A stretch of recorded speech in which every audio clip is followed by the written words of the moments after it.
The former president once again invoked the big lie during a speech in Arizona over the weekend, where, to the surprise of really nobody, he came out forcefully behind that sham audit of millions of votes cast in and around Phoenix during the last election.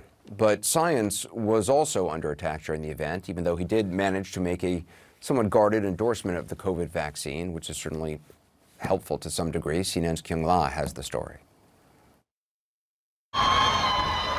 Wrapping around the 5,000-seat theater in Phoenix, Arizona, a long line of Donald Trump's faithful. No mask! No mask! Take off the mask! Just 36% of the people in this county are vaccinated.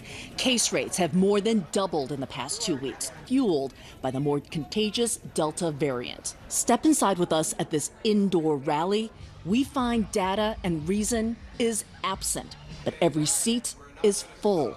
No social distancing or masks. As this crowd chants and sings for hours. This rally is to support the lie that Trump won Arizona and the 2020 election. But it's also about this. No one should be forced to take a vaccine against their will. Far-right politics is king here. Science, the villain. It came from a laboratory, and Dr. Fauci should be in prison for what he did over the last year. 2022 Arizona Republican candidates feed off ignorance. Mothers, don't let them mask our children again. They're all here for the headliner. Ladies and gentlemen, please welcome the 45th President of the United States of America, Donald J. Trump!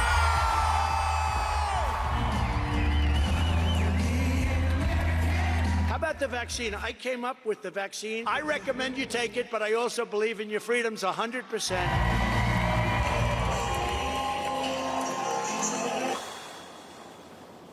What do you think of that behavior? Extremely dangerous, and maybe it's not politically correct to say it's stupid.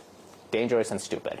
Dr. Murtaza Akhtar is an emergency room physician in Phoenix and has been on the front lines of the COVID battle since it began. What do you anticipate is going to be the impact of this? Of the rally?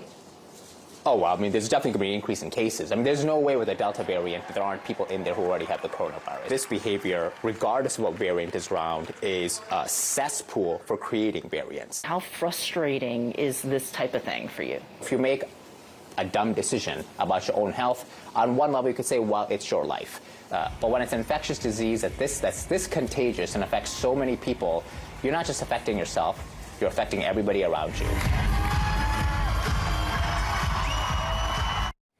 Kyung La joins us from Scottsdale. In recent days, there's been a shift among conservative voices urging vaccinations. Did you see any response to that this weekend? Not in this crowd. It is so baked in and is so part of the DNA of the political conversation now that it's really no. I mean, that's the answer.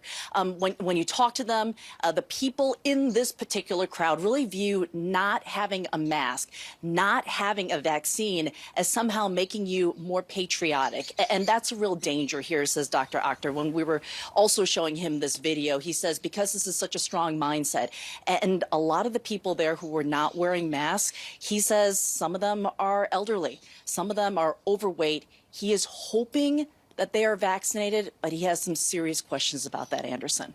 Kyung La, appreciate it. Thank you. The Biden administration has been doing its own polling of the unvaccinated since the spring to try to find out why they're hesitant. Frank Luntz, a Republican pollster with deep roots in the party, has been working with the administration in an unofficial capacity. We should point out the De Beaumont Foundation is helping coordinate and fund the focus groups, and Frank Luntz joins us now. Frank, thank you for being with us. I think it's really important what you're doing, and I really am interested to hear from you what works to reach those of any political persuasion who, for whatever reason, are hesitant. What is the biggest challenge to getting people vaccinated? Probably the biggest challenge is that they simply don't believe the information that they're being provided, that they've started to deny the data, forget the facts, and they simply refuse to be educated. And we have to be careful about this because skepticism is acceptable. people have the right to be nervous about a vaccine that has still been not fully approved by the FDA. But that said, we know that over 90% of the people in the hospitals are people who did not get vaccinated. We know that this vaccine is safe. We know that it works, that the government would even shut it down for 6 instances, 6 out of tens of millions of people a couple months ago who may have developed blood clots from it. So this is a very careful, very well-researched, very well-studied vaccine. And I'm going to give you 4 solutions. Number 1, for grandparents who are watching, it's time for you to call your grandkids. You know, the closest family relationship of all is grandparent-grandchild. They both have the same enemy. Grandparents, call your grandkids, tell them they get vaccinated. Second, teachers. We're about to have a back-to-school effort. We need teachers to call the parents themselves. Call your class and say, you know what would be really great is if your students are vaccinated, and I think you should get one too. Third, not just your own doctor, but pharmacists need to get involved because there are millions of people who trust their pharmacists when they are seeking medical information. And fourth, frankly, it's Donald Trump. And I want Joe Biden to specifically invite Trump to the White House, say, come on home, and you and I are going to ask people to get vaccinated. What we learned from the de Beaumont, and by the way, you can see all the research, everything is available on the de Beaumont website.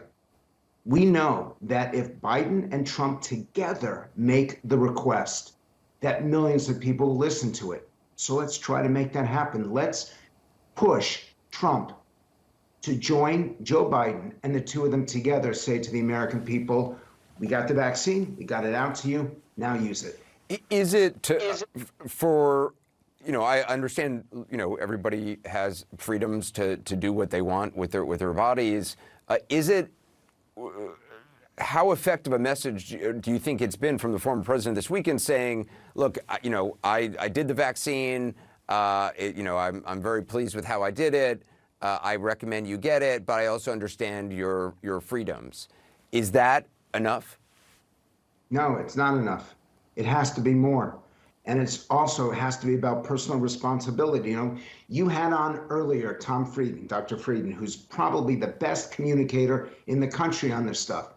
And Anderson, I'm going to tell you something which probably you don't want to hear, but I'd rather see Tom Frieden on this show than Anthony Fauci on this show, because Fauci's become so politicized, so polarized, that every time he speaks, he actually turns off people.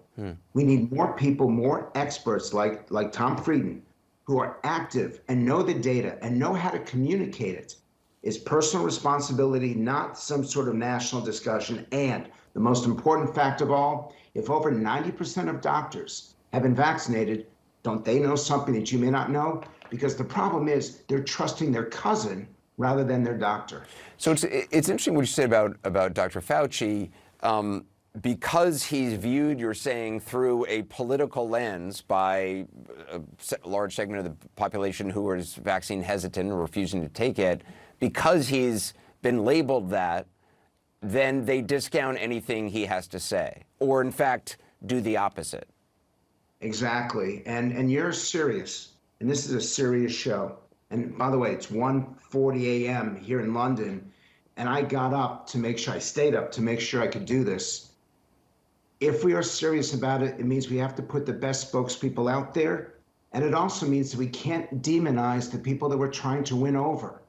That you don't hate people because they make the wrong decisions. You love them and try to educate them and try to move them. Look, I get frustrated, and I acknowledge that in the last focus group I did.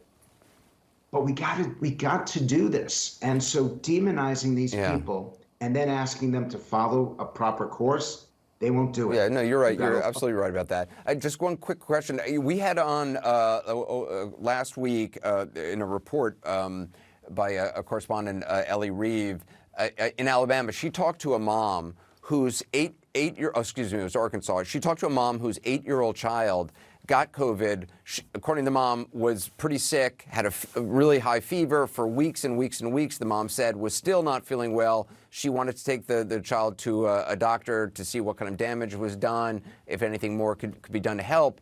Then Ellie Reeve asked, well, you know, are you now going to get vaccinated to, you know, protect your other kids? And she said no, and the answer was because she didn't trust the government. How do you reach her?